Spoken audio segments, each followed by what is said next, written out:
Friends, welcome to my channel Dhanashree classes. बच्चों, आज का जो हमारा सब्जेक्ट है वो है मराठी सप्तरंग मराठी पुस्तक क्लास 3। इसका जो चैप्टर नंबर 6 है, देखिए चैप्टर का नाम 3 मित्र। ये जो चैप्टर है वो हमने यहाँ पर मराठी में देखा है। ये चैप्टर मैं यहाँ आप लोगों को यहाँ पर हिंदी में एक्सप्लेन कर रही हूँ। 3 मित्र एक कथा है, 3 फ्रेंड्स की है, 3 दोस्तों की है, और उन दोस्तों के बीच क्या क्या होता है, उन्हें कौन मिलता है और वो उनसे क्या सबक सीखते हैं, ये सारी कहानी इस चैप्टर में बताई गई है। तो आइए स्टार्ट करते हैं। 3 मित्र। देखिए, मैं यहाँ पहले 2-2, 3-3 लाइन यहाँ पर पढ़ती हूँ और मैं हिंदी में यहाँ पर एक्सप्लेन करती हूँ। एका छोट्याशा शहरात 3 मित्र राहत होते. ते आपला वेळ एकत्र हिंडण्यात व आळसात घालवत होते. एक छोटे से शहर में 3 दोस्त रहते थे, मित्र रहते थे, और वो जो अपना टाइम है वो सब एक साथ मिलकर घूमने फिरने में और मौज मस्ती करने में, और उन तीनों में बहुत आलस्य था। इस तरह से वो अपनी जिंदगी बिताते थे, जीवन बिताते थे। एकदा त्या शहरात एक दानी महापुरुष आला। वो जो छोटा सा शहर था, उस शहर में एक दानी महापुरुष मतलब एक बाबा आहे, साधू आहे। तो रोज सकाळी गरजूंना व गरिबांना दान करतो। हे ऐकून त्या तिघांनी त्याच्याकडे जायचे ठरवले। वो जो साधु महाराज आए थे, वो साधु महाराज रोज गरीब लोगों को कुछ न कुछ दान करते थे। ये इन 3 फ्रेंड्स को जब पता चला, इन दोस्तों को जब पता चला, तो उन तीनों ने सोचा कि चलो हम उस बाबा के पास जाते हैं। तो वो तीनों दूसरे दिन उस महापुरुष के घर जाते हैं। तो देखिए आगे, दुसऱ्या दिवशी त्यांच्यापैकी एकाने सकाळीच महापुरुषाच्या घराचा दरवाजा ठोठावला व म्हणाला की आपण रोज सकाळी दान करता, असे ऐकून मी आलो आहे। उन तीनों दोस्तों में से एक दोस्त दूसरे दिन एक दोस्त उस महापुरुष के घर जाता है। उसका दरवाजा ठोठाता है, दरवाजा ठोठाता मतलब दरवाजा बजाता है, और उनसे महाराज से कहता है कि उस महापुरुष से कहता है वो दोस्त कि अपन रोज सकाळी दान करता, आप रोज सुबह दान करते, इसलिए ये सुनकर मैं यहाँ पर आया हूँ। आपन मला 50 रुपये द्याल का? आप मुझे 50 रुपये दे सकते हैं क्या? देखिए, वो पहला दोस्त क्या बोलता है कि आप रोज सुबह दान करते हैं, ये मैंने सुना और इसलिए मैं यहाँ पर आया हूँ। क्या आप मुझे 50 रुपये दे सकते हैं क्या? तो महापुरुष डोळे वटरून म्हणाला, का? मी तुला का 50 रुपये देऊ?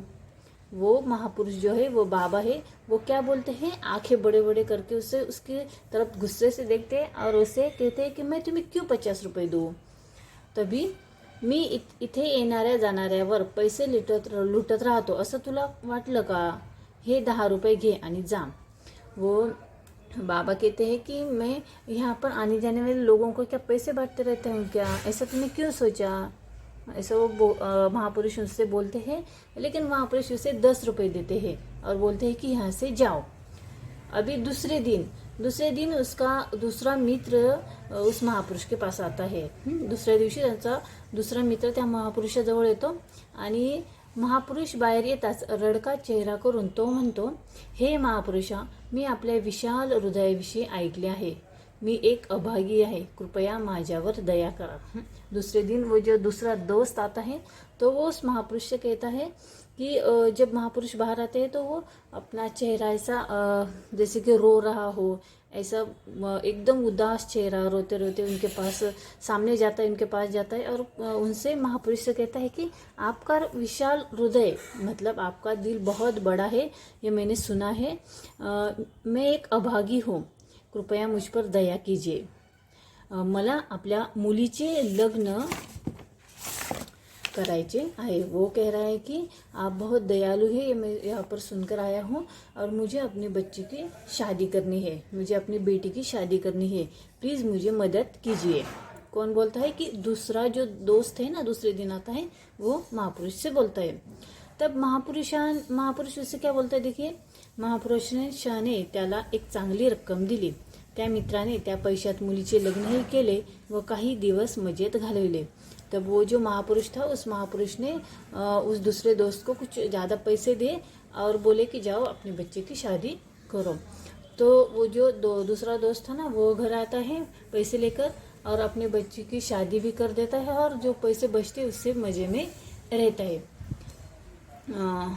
तीसरे दिन जब वो तीसरा दोस्त उसके पास जाता है, महापुरुष के पास जाता है, तिसऱ्या दिवशी तिसऱ्या मित्राने दार ठोठावले. दार उघडताच तो हात जोडून उभा असलेला महापुरुषाला दिसला. जब उसने दरवाजा बजाया तो वो जो तीसरा दोस्त है हाथ जोड़कर उस महापुरुष के सामने खड़ा था. महापुरुषाने त्याला विचारले, बोला आपली काय सेवा करू. तब महापुरुष उससे बोलता है कि कहिए मैं आपकी क्या सेवा कर सकता हूँ. तो तीसरा मित्र नम्रतेने म्हणाला. हाँ, तीसरा जो दोस्त था वो विनम्र से उससे बोलता है कि मी आपल्या महानतेविषयी खूप ऐकले आहे. वो जो तीसरा दोस्त है वो बोलता है कि मैंने अपनी महानता के बारे में बहुत सुना है. मी फक्त आपल्या दर्शनासाठी आलो आहे. मैं सिर्फ आपको देखने के लिए, आपका दर्शन करने के लिए यहाँ पर आया हूँ. मला आपल्याकडून काहीही नको. मुझे आपसे कुछ भी नहीं चाहिए. ऐसा कौन बोलता है कि तीसरा दोस्त बोलता है. महापुरुष त्याला घरी बोलवतो व खाऊ पिऊ घालतो. त्याच्या जीवनातील छोट्या मोठ्या समस्या जाणून घेतो. और महापुरुष जो है ना, वो साधु जो है वो उस तीसरे दोस्त को अंदर बुलाता है, उसे खाना पीना देता है और उसके जीवन में जो भी छोटी छोटी समस्याएं होती थी वो उसे जानने की कोशिश करता है. ठीक है. आगे है. तिसऱ्या मित्राच्या बोलण्याने महापुरुष प्रभावित होतो व त्याला आपल्याकडे नोकरीला ठेवून त्याच्या राहण्याची व्यवस्था करतो. जब वो तीसरा दोस्त अच्छे से बात करता है, उसे कुछ नहीं चाहिए ऐसे बोलता है, और जो महापुरुष और उस तीसरे दोस्त में जो बातचीत होती है तो महापुरुष क्या सोचते हैं कि जो तीसरा दोस्त है वो अच्छा है, इसलिए वो उससे प्रभावित होकर उससे नौकरी देता है. मतलब उसे अपने यहाँ पर रहने की जगह भी देता है, उसे काम भी देता है. तसेच त्याच्या सर्व गरजांची काळजी घेतो. मतलब और उसे जो कुछ भी चाहिए, उसकी सारी जो समस्याएं उन सब को वो सॉल्व करने की कोशिश करता है. तसेच त्याच्या सर्व गरजांची काळजी घेतो. मुलांनो, आपण सारे या कथेतून काय शिकतो की लोभ करणे, खोटे बोलणे नेहमीच वाईट असते. तब हमें इस कहानी से क्या पता चलता है कि अति लोभ करने मतलब ज़्यादा लालसा करना बहुत गलत बात है. झूठ बोलना ये भी बहुत गलत बात है. ठीक है. इस तरह से ये 3 दोस्तों की जो कहानी थी वो आज हमने यहाँ पर देखी है. आई होप आप लोगों को ज़रूर समझ में आई होगी इन 3 दोस्तों की कहानी.